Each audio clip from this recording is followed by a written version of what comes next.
Hi, everybody. Happy 4th of July almost. Today is about accountability for damaging a national resource, a national treasure, and that is the reflecting pool that runs from the Washington Monument to the Lincoln Memorial, which is, of course, a symbol of D.C.'s beauty and history.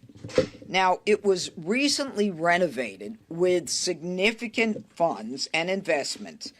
Any tampering undermines that. And make no mistake, if anyone decides they want to damage that, whatever they think their reason is, or whether they think it's justified, or whether they think it's not important, will be held to account. This is a priority not only for the president, but for myself as well.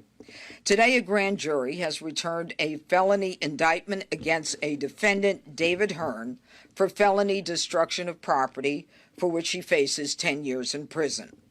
The indictment is in response to an incident that occurred on June 19th of 2026, in which the defendant Hearn ripped a piece of recently installed sealant on the bottom of the reflecting pool at the Lincoln Memorial.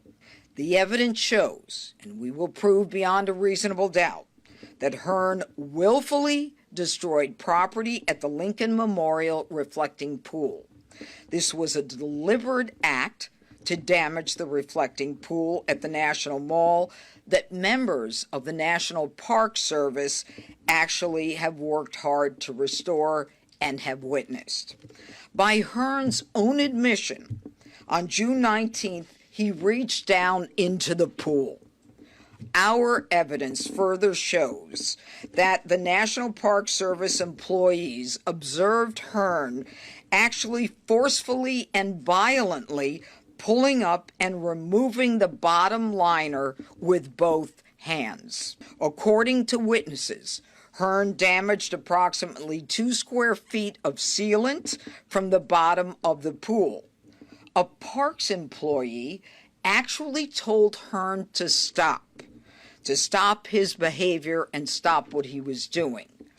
Hearn reacted by shouting at that parks employee, saying that she cared too much about the reflecting pool, and why did she even care, since it wasn't her pool. Now, Mr. Hearn's behavior was characterized by witnesses as belligerent, rude, and disrespectful, according to National Park Service employees that witnessed the event.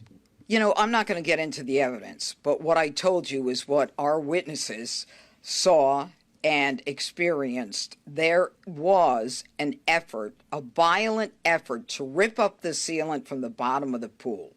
And irrespective of whether or not, we think that, there is some situation that preceded it, we can state and prove beyond a reasonable doubt that he caused damage, and that damage is over $1,000. I didn't charge anything harshly. I charge according to the evidence. When we have witnesses, when we have the defendant on record saying things that are not true, and we have witnesses who are disinterested, who have no motive to lie, they have no agenda, they're just working there, and they are actually witnessing damage to a national monument, we're going to go forward. Everybody, happy 4th. Thanks.